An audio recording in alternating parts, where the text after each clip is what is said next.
Disaster relief का काम अभी तक और कितनी मदद मिली है सेंटर से आपको? प्लस कितना मतलब क्या अभी चैलेंजेस रह गए रोड्स के अलावा? रोड्स आई थिंक आपका मेजर हेड हुआ इसमें। नहीं, देखिए डिजास्टर में कम से कम हमने कोई 450 के करीब जाने को ही है। और डिजास्टर इतिहास में इतनी ज़्यादा अत्यधिक बारिश हुई जो हमने कभी सोचा भी नहीं था। और तकरीबन 12,000 करोड़ रुपए का हमें नुकसान हुआ। और हमने सोचा कि हमें कुछ रिलीफ मिलेगा जो भारत सरकार की गाइडलाइंस के अनुसार एनडीआरएफ से मिलता है या उससे मिलता है, वो तो आना ही था। कोई हमारे को स्पेशल रिलीफ पैकेज नहीं मिला जिस तरह केदारनाथ में था, भुज में था। उससे नुकसान हमें ज़्यादा हुआ है। लेकिन मुझे आशा है कि हमने जो अपनी तरफ से पैकेज दिया 4500 करोड़ रुपए का, उस 4500 करोड़ रुपए में हमारे रोड्स, पानी, इलेक्ट्रिसिटी, बिजली बोर्ड सबको हमने दुरुस्त कर दिया टेम्परेरी, क्योंकि जितना हमारे पास धन होगा उतना ही काम करेंगे। और कुछ जगह मैंने जो इंडिविजुअल 16,000 घर हमारे तबाह हुए, इसमें 4,000 घर फुली डिस्ट्रॉय हुए और 12,000 घर पार्शली डैमेज हुए। काउ शेड काफ़ी ज़्यादा डैमेज हुए और पशु जो थे उनको भी काफ़ी नुकसान हुआ, भेड़ बकरियों का भी काफ़ी। सेंटर से कितना मांगा है इसका? हमने अभी 9700 करोड़ रुपए का तो क्लेम किया है। वो तो मिलना ही है हमें, क्योंकि उनके रूल्स के हिसाब से हमने 9799 97-99 का हमने किया है। और उसके बाद उसकी हम आशा कर रहे कि मिलेगा जो भारत सरकार के नियम है। कोई स्पेशल रिलीफ पैकेज भारत सरकार से हमें नहीं मिला है। और आपको मैं एक चीज बताना चाहता हूँ, इनके नियमों के अनुसार कोई फुली डैमेज हाउस हो जाए उसको 1,30,000 रुपये मिलता है। पार्शली डैमेज को सिर्फ 6500 रुपये मिलता है। हमने फुली डैमेज को, मैंने नियम भी बदले, कानून भी बदले। जिन्होंने घर बनाया होता है, एक एक पैसा जोड़ के हिमाचल में एक आधा घर बनता है, उसको हमने 7 लाख रुपए पर हाउस दिया। 7 लाख रुपए पर हाउस मैंने बांट भी दिया सारे डिस्ट्रिक्टों में। 3 लाख के रूप में पहली किस्त। बिजली, पानी और सीमेंट की बोरी 280 रुपये प्रति बोरी के हिसाब से दे रहे हैं जिनके फुली डैमेज मकान है। और जो फुली डैमेज के अलावा जो भारत सरकार देती है उसमें तो 1,30,000 है। जो हमने नियम बदले उससे उनको राहत मिल रही है। भारत सरकार से तो नहीं मिला, लेकिन मैं धन्यवाद करना चाहूँगा स्कूल के छोटे बच्चों से लेकर हिमाचल प्रदेश की जनता का, जिन्होंने अपने डोनेट करके सब लोगों ने, और हम सब लोगों की डोनेशन से आज हम 250 करोड़ रुपया जनता ने हिमाचल प्रदेश में दान के रूप में दिया। 250 crore. How much of 9700 crore आपको मिल गया? कुछ भी नहीं मिला, अभी मिलेगा। वो मेरे को लगता है क्लेम के हिसाब से, उनके हिसाब से तो 1.5 लाख मकान का मिलेगा, हमने 7 लाख रुपया देना है। और पहली बार ऐसा हुआ है कि आज आपदा के बाद हिमाचल प्रदेश की सभी सड़कें टूरिस्टों के लिए खुली है, सब स्थान खुले हैं।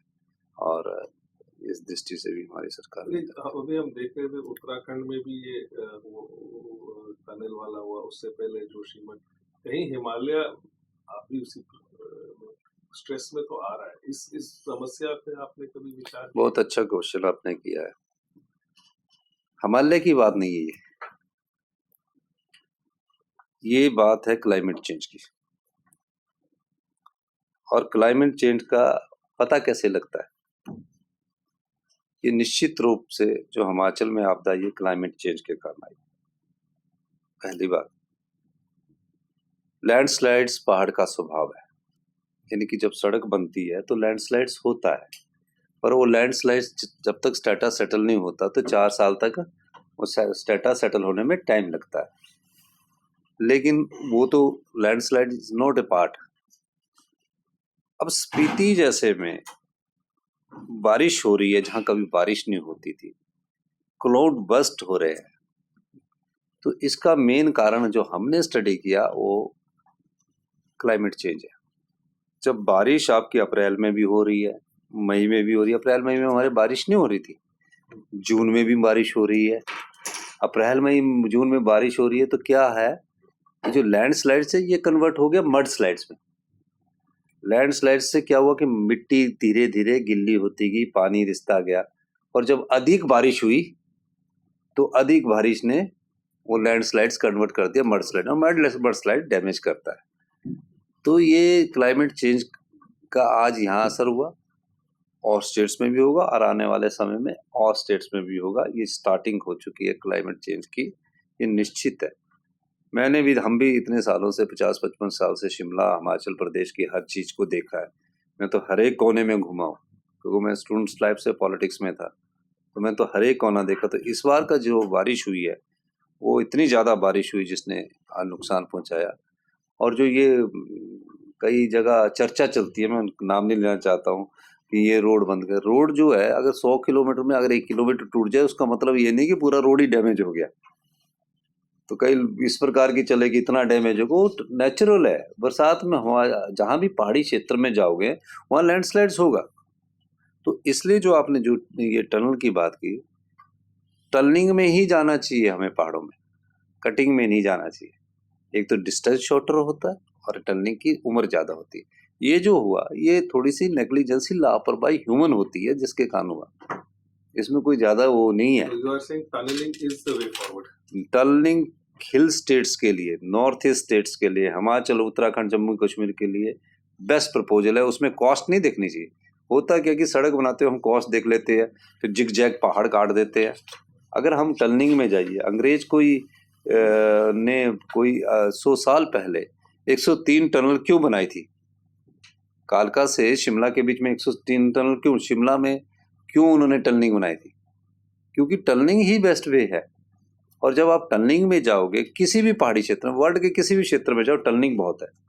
मैंने हिल स्टेशन, हिल्स की जो मैं स्टडी करता हूँ, हिल की जो फ्रेजाइल है, उसमें टनलिंग इज बेस्ट है।